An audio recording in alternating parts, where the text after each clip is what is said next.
Dear learners, এই অধ্যায়ে আমরা দেখব ওয়ার্কিং আওয়ার্স বা কর্মঘণ্টা সম্পর্কে। বাংলাদেশ শ্রম আইন এবং শ্রম বিধিমালা কি বলেছে তা নিয়ে। দেখেন, কর্মঘণ্টা বা ওয়ার্কিং আওয়ার সম্পর্কে কি বলা আছে, যে কর্মঘণ্টা অর্থ আহার এবং বিশ্রামের জন্য বিরতি ব্যতীত যে সময় কোনো শ্রমিক কাজ করার জন্য মালিকের এখতিয়ারাধীন থাকেন সেটি হবে তার কর্মঘণ্টা। ধরেন, কথার কথা, আপনার অফিস 9টা থেকে 5টা এবং আপনাকে মাঝখানে লাঞ্চ, প্রেয়ার এবং রেস্ট করার জন্য আপনাকে 1 ঘন্টা সময় দেওয়া হয়। তাহলে 9টা 5টা যদি আপনার অফিস হয়, তাহলে সেটা হয় কত, 8 ঘন্টা। এবং আপনাকে যদি আহার এবং বিশ্রামের জন্য 1 ঘন্টা দেওয়া হয়, তাহলে ওই 1 ঘন্টা যদি আমি বাদ দিই, তাহলে থাকে হচ্ছে গিয়ে 7 ঘন্টা। তাহলে আপনার ওয়ার্কিং আওয়ার কত হইলো? 7 আওয়ার্স। দেখা যায় যদি আপনার অফিস থাকে হচ্ছে 9টা 6টা এবং আপনার আহার এবং বিশ্রামের জন্য যদি 1 ঘন্টা বাদ দেওয়া হয়, তাহলে আপনার ওয়ার্কিং আওয়ার থাকে বা কর্মঘণ্টা থাকে 8 ঘন্টা।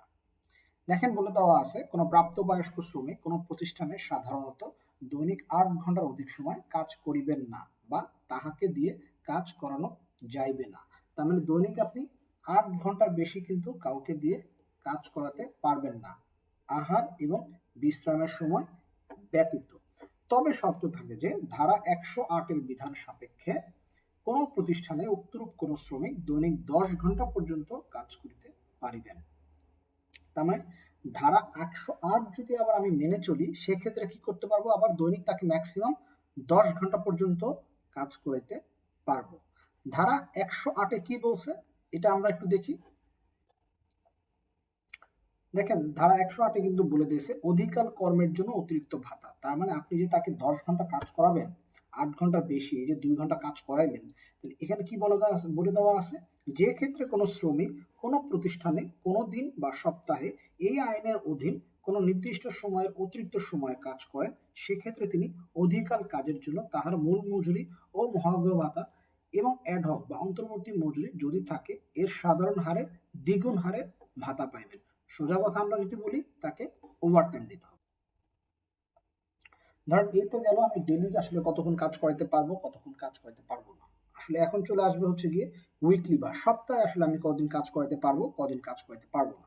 দেখেন কি বলে দেওয়া আছে, রেফারেন্স সেকশন কত, ধারা 102। ধারা 102-তে কি বলে দেওয়া আছে, no adult worker shall ordinarily work or be required to work in an establishment for more than 48 hours in a week. তার মানে সপ্তাহে আপনি কিন্তু 48 ঘন্টার বেশি কিন্তু কাজ করতে পারবেন না। রেফারেন্স কত, ধারা 102। আবার দেখেন, উপধারা 2-তে কিন্তু আবার বলে দেওয়া আছে যে এখানে মূল কথাটা কি, মূল কথাটা হচ্ছে গিয়ে আপনি এই 48 ঘন্টার বেশিও কাজ করাইতে পারবেন, বাট এটা কিন্তু হচ্ছে গিয়ে সপ্তাহে 60 ঘন্টার বেশি হবে না, এবং এভারেজ যদি হয় বছরে, বছরে কোনো সপ্তাহে গড়ে কিন্তু 56 ঘন্টার বেশি হবে না। দেখেন, বাংলাতে এখানে কি বলে দেওয়া আছে, সাপ্তাহিক কর্মঘণ্টা অলরেডি আমি বলে ফেলছি। কোনো প্রাপ্তবয়স্ক শ্রমিক কোনো প্রতিষ্ঠানে সাধারণত সপ্তাহে 48 ঘন্টার অধিক সময় কাজ করিবেন না বা তাহাকে দিয়ে কাজ করানো যাইবে না। ধারা 108-এর বিধান সাপেক্ষে কোনো প্রাপ্তবয়স্ক শ্রমিক কোনো প্রতিষ্ঠানে সপ্তাহে 48 ঘন্টার অধিক সময় কাজ করতে পারবেন। তবে শর্ত থাকে যে কোনো সপ্তাহে উক্তরূপ কোনো শ্রমিকের মোট কর্মঘণ্টা 60 ঘন্টার অধিক হইবে না, মানে সপ্তাহে 60 বা 60 আওয়ার্সের বেশি হবে না, এবং কোনো বছরে গড়ে প্রতি সপ্তাহে 56 ঘন্টার অধিক হইবে না। আরো শর্ত থাকে যে কোনো সড়ক পরিবহন প্রতিষ্ঠানে চাকরিরত কোনো শ্রমিকের সর্বমোট অতিরিক্ত কর্মঘণ্টা বৎসরে 150 ঘন্টার অধিক হইবে না।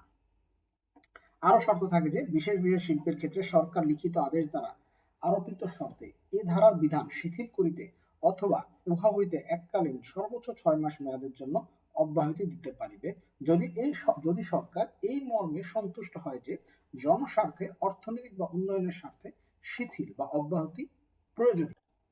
তাহলে শেষের লেখাতে দিয়ে আমাদের কি বোঝা যাচ্ছে, যে এই যে শর্ত প্রথমে যে দিয়ে দিছে যে সপ্তাহে 60 ঘন্টার বেশি না এবং বছরে গড়ে 56 ঘন্টার বেশি না, এই যে শর্তটা দিছে, এই শর্তটা চাইলে কিন্তু সরকার বিশেষ বিশেষ ক্ষেত্রে যদি সরকার মনে করে যে জনস্বার্থে উপকার হবে, সে কিন্তু এটা থেকে তাকে অব্যাহতি দিতে পারে, তাকে এটা কিন্তু শিথিল করতে পারে।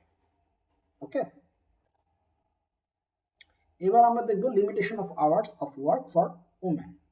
তাহলে মহিলা শ্রমিকদের ক্ষেত্রে কি হবে, দেখেন মহিলা শ্রমিকদের ক্ষেত্রে বলে দেওয়া আছে বাকি সব তো আগেরটা সব ঠিকই আছে, বাট মহিলা শ্রমিকের ক্ষেত্রে স্পেশালি আরো কিছু কথা বলে দেওয়া আছে যে no woman worker shall without her consent be allowed to work in establishment between 10 o'clock at night and 6 o'clock in the morning। Reference section 109। আসলে বলেছে কি, বলছে হচ্ছে ধারা 109 অনুযায়ী কোনো মহিলা শ্রমিককে তার অনুমতি বা তার মতামত ছাড়া তাকে রাত 10টা থেকে ভোর 6টা পর্যন্ত কিন্তু কাজ করাইতে পারবেন না। দেখেন এই সম্পর্কে বিধিতে কি বলে দেওয়া আছে, বিধি 103-এ কিন্তু বলে দেওয়া আছে রিটেন কনসেন্ট বা হচ্ছে গিয়ে লিখিত অনুমতি বা লিখিত মতামত of the female worker as per form 35, 35 number form অনুযায়ী তার কিন্তু লিখিত মতামত নিতে হবে যে আমি 10টা থেকে সকাল 6টা পর্যন্ত এই আওয়ারে কাজ করতে ইচ্ছুক। এবং দেখেন 2-এ কি বলে দেওয়া আছে, the consent of the female worker which is mention in subsection 1, মানে একে যেটা বলে দেওয়া আছে শ্যাল রিমেইন ভ্যালিড। যখন আমি একবার মতামত দিলাম যে আমি 10টা থেকে হচ্ছে গিয়ে 6টা পর্যন্ত এই শিফটে আমি কাজ করব, তাহলে এটা যখন আমি মতামত দিয়ে ফেললাম ফর্ম 35 অনুযায়ী, এটা কিন্তু 12 মাসের জন্য ভ্যালিড। তার মানে আমি এই সপ্তাহে কাজ করলাম নাইট শিফটে 10টা থেকে 6টা পর্যন্ত কাজ করলাম, আবার পরের সপ্তাহের জন্য পরের কি আবার অনুমতি নিতে হবে না। আপনি একবার যখন ফিমেল ওয়ার্কার অনুমতিটা নিয়ে নেবেন সেটা কিন্তু আর তাকে বারবার জিজ্ঞেস করতে হবে না, এটা কিন্তু 12 মাসের জন্য ভ্যালিড হবে যদি না সে উইথড্র করে। In case of withdrawing or revoking the consent, the female worker shall apply according to form 35A। 35-এর এ অনুযায়ী তাকে আবার কিন্তু এটা যদি আমি কাজ করতে চাই না 10টা থেকে 6টা, সে যদি বলে এটা কিন্তু ওই ফর্মের মাধ্যমে কিন্তু আবার তাকে অ্যাপ্লাই করতে হবে। The data about the night duty of female worker has to be preserved in register in accordance with form 36। এবং তারা যে নাইট শিফটে কাজ করেছে বা নাইট ডিউটি করেছে এটা কিন্তু একটা রেজিস্টারে লিপিবদ্ধ করতে হবে, এবং ওই রেজিস্টারটা হবে ফর্ম 36 বা 36 নম্বর যে ফর্ম আছে শ্রম আইনে, সেই অনুযায়ী কিন্তু সেটা আবার লিপিবদ্ধ করতে হবে।